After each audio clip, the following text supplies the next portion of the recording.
Hi and welcome to another episode of Love Learns. We're back again at Cura Rooms. This time it's just me on my own. I'm doing a solo episode today, and this week we're going to talk a little bit about perfectionism. I think over time and on the internet we've kind of mislabeled perfectionism a little bit. Because I think we've come to a sense of anything that's like organized or someone who's quite particular with things tends to be a perfectionist. But I think sometimes it's not that. Sometimes I think we kind of label certain traits or certain behaviors as a particular demographic. Or a particular name, which psychology probably would maybe use those traits as indicators, but not completely sit on, okay, this makes this person a perfectionist. But perfectionism isn't like a mental health diagnosis. So it's like we're not too precious about it. Let's just put it that way. We're not too precious about people saying, oh, okay, then I am a perfectionist, even if they were to walk into a therapy room, you're like, maybe you're not really.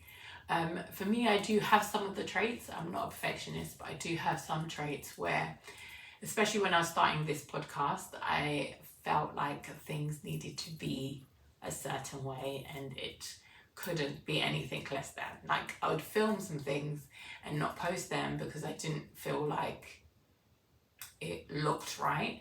And I've still got some of those videos, which will be released. I just need to get over how I want it to look and just allow it to be.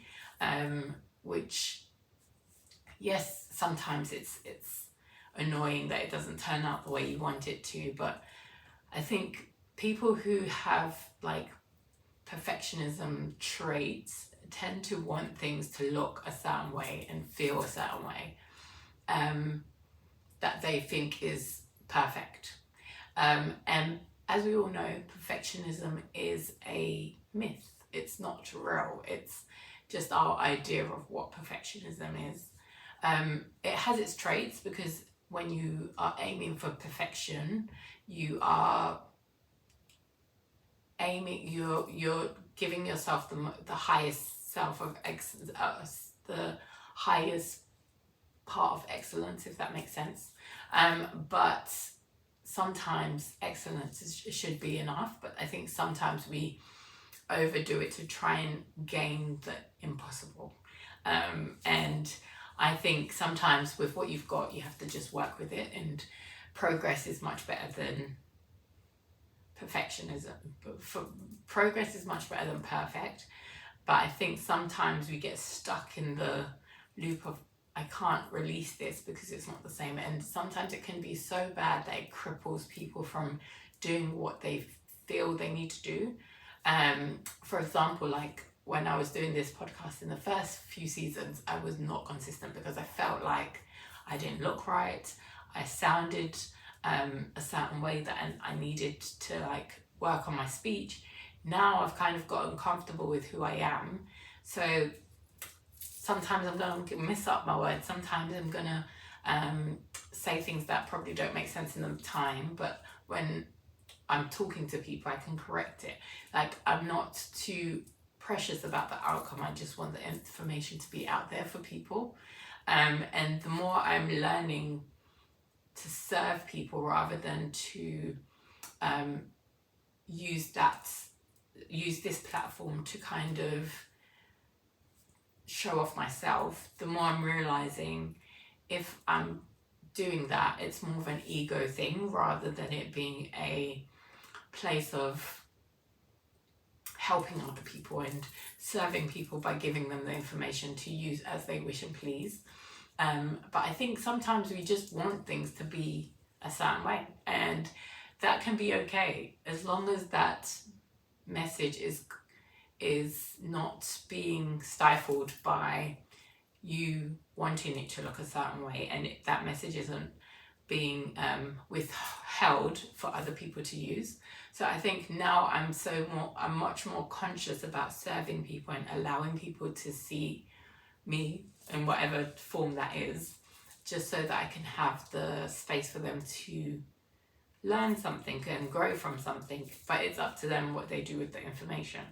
As long as I'm putting out the information in there, and I don't have to look perfect, I don't have to sound perfect, and as long as I know that I've done my best, that's all I need to do. But it can be very crippling. And when it is crippling, a lot of the time it is an idea of, I need it to be perfect. And then we either do it way too many times and have like things repeated and repeated and repeated until we get it to a perfect state, according to our preferences. And sometimes we can just get demotivated because we've done something so many times that we start to beat ourselves up because we feel like we can't get it right, which kind of feeds into like a lower self-esteem. The reason why we want perfection is because we want the validation for people to appreciate what we've done. So when we put work out, it's like, okay, I did this. This is my ego showing up, and this is how I want it to seem. And people would comment on it and give feedback, and that's where the validation comes from, the feedback of what I've presented. It's kind of like understanding that you need to give something in order to be you need to give something in order for you to be seen. And I think sometimes when we do err on the caution of perfectionism, a lot of the time it comes from a place of low self-esteem. We want that validation. We want to know that we're enough. So we're going to give the best that we can in order to prove that we're enough. And I think sometimes it can be very crippling because it can cause procrastination because you've done something so many times, lost motivation, and then ended up not doing it because you're tired and drained out from trying it so many times. Or it could start off in procrastination because you feel like it's never going to be good enough, you're not even going to start. And I think a lot of people do sit in that category of procrastinating because they want something to be perfect, or they want something to succeed so much that they forget about why they're doing something. And it's more about how it looks rather than what they actually want to purvey. And yes, everyone gets a satisfaction from people appreciating and understanding the way that they're doing things. But there's also a sense that we need to understand that us being ourselves and showing up in a different light can help to change people's lives and be open with people. So for example, me not coming onto this platform wouldn't be me giving information to people. If I felt like it needed to be a certain way and a particular way and it didn't show up that way, I'm withholding information from other people that could be beneficial for them. Many people might not watch this video, but at least I know that I've put it out there, and whoever does come across it, who needs it, could use it for their benefit. And I think if you are in that loop of procrastinating because you want something to either be perfect or you are scared that it's going to fail, I think the first thing you should do is kind of get strong on your why, understand why you wanted to do that thing in the first place. Where's the passion for it? Where is that passion coming from? And if that passion is there, that should be enough fuel, but sometimes it isn't.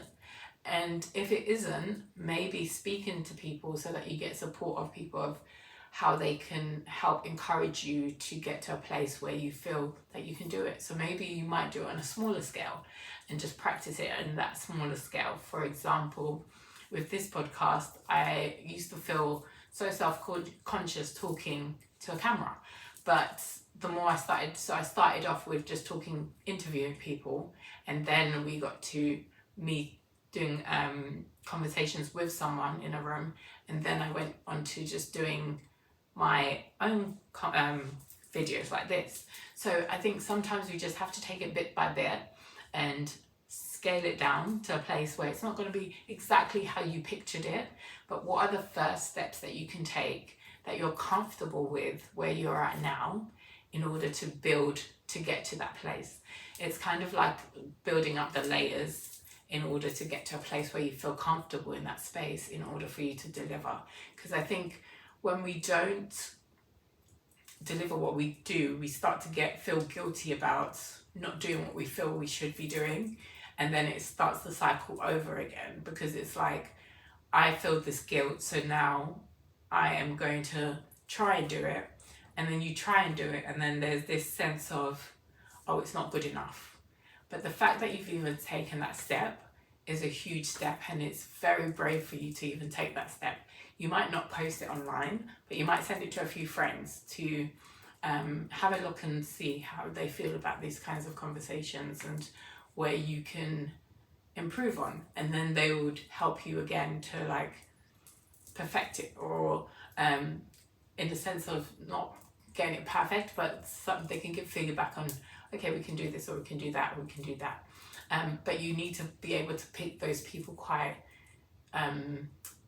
specifically, because it is very, you don't want someone who's going to like knock you down and be like, okay, this was rubbish, you need to, because that could feed into the whole loop. But you need people that you trust and appreciate their honesty, and then use that as fuel to work with them in order to get the best that you feel like you can get it to in order to put it out. But don't allow perfectionism to rule you. I think sometimes we allow that to happen, and then all of a sudden it's 10-15 years and then we're like, oh, where did all the time go? I had this idea and I never actually did anything about it. So I think there are quite a few people that live in that procrastination, perfectionist state, and become crippled and don't do what they feel like they need to be doing because of that. But instead of dwelling in that guilt and shame, I'd always say to my clients, like, just take one step. It doesn't have to be the massive, the jump off the cliff. It just needs to be a small step that can get you closer. And the more you build on those small steps, the further you would go, and the more, when you look back, you'll realize how far you have come. And there's been other incidences in your life where things haven't been perfect, but they still turned out okay. So looking at the growth aspect of it rather than the final product, because it's always about the journey. It's not about the end destination. And I think that's where a lot of us get confused and lost. So on that note, guys, if you have any questions or comments about perfectionism, stories that you have about perfectionism, pop it in the comments. I will continue to interact with you guys, have conversations. I'm looking forward to just having a chat with you guys, and then we'll go from there. But on that note, it's the end of the episode. So it was lovely chatting to you guys, and I look forward to seeing you soon. Take care, guys. Bye.